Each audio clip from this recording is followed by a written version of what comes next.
بسم اللہ الرحمن الرحیم۔ السلام علیکم فرسٹ ایئر۔ آج ہم نے تاریخ اسلام کا لیکچر ڈسکس کرنا ہے۔ لاسٹ لیکچر میں ہم نے غزوہ احد میں مسلمانوں کی ناکامی کے اسباب کو دیکھا۔ آج ہم نے غزوہ احد کے نتائج یا اس کے اثرات دیکھنے ہیں کہ یہ کیا تھے۔ غزوہ جو احد ہے وہ مسلمانوں کی تربیت کے نقطہ نظر سے ایک بہت ہی اہمیت کا حامل ہے، اور اس کے جو تھے عرب کی سیاسی صورتحال پر بہت ہی گہرے اثرات مرتب ہوئے ہیں۔ اس میں سے چند ایک کو ہم دیکھیں گے، جس میں سے سب سے پہلے آئے گا کہ حب مال پر ضرب کاری۔ اس کے بعد یہ ہوا کہ سود پر پابندی لگا دی گئی تاکہ حب مال کا خاتمہ کیا جا سکے، اور تنگی اور فراخی دونوں حالتوں میں خدا کی راہ میں خرچ کرنے کی تلقین کی گئی تاکہ سرمایہ پرستی کی بجائے خدا کی بندگی مقصود زندگی قرار پائے۔ دوسرے نمبر پہ انہوں نے تربیت کی خامیوں کو دور کرنا کہ اطاعت رسول صلی اللہ علیہ وآلہ وسلم پر پورا زور دیا گیا، اور جہاد سے منہ موڑنے پر سختی سے تنبیہ کی گئی، اور مزید آزمائشوں کے لیے مسلمانوں کو ذہنی طور پر تیار کیا گیا۔ اس طرح تربیت کی وہ تمام خامیاں جو سامنے آئی تھیں دور کر دی گئیں۔ اور تیسرے نمبر پہ غزوہ احزاب کا پیش خیمہ۔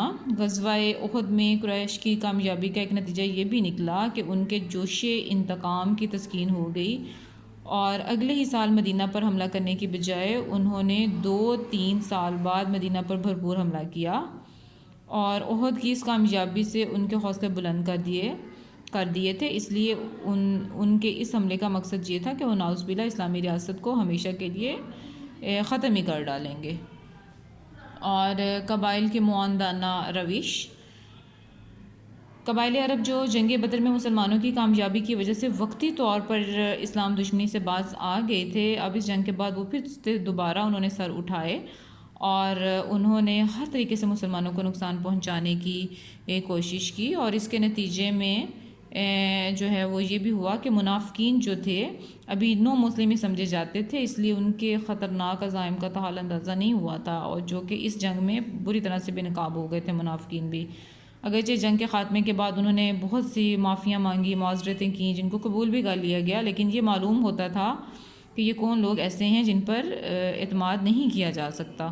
اور اس جنگ کے نتائج کے طور پر یہود کے اناد میں بہت زیادہ اضافہ ہو گیا کہ اس جنگ نے یہودیوں کی اسلام دشمنی سرگرمیوں کی حوصلہ افزائی کی، اور بنو قینقاع کی جلا وطنی سے وہ اس قدر محتاط ہو گئے کہ غزوہ احد میں قریش کی کامیابی سے وہ اثر نو شرارت پر آمادہ ہو گئے، چنانچہ مسلمانوں کو بنو نذیر کے خلاف جو تھی بعد میں کارروائی کرنی پڑی۔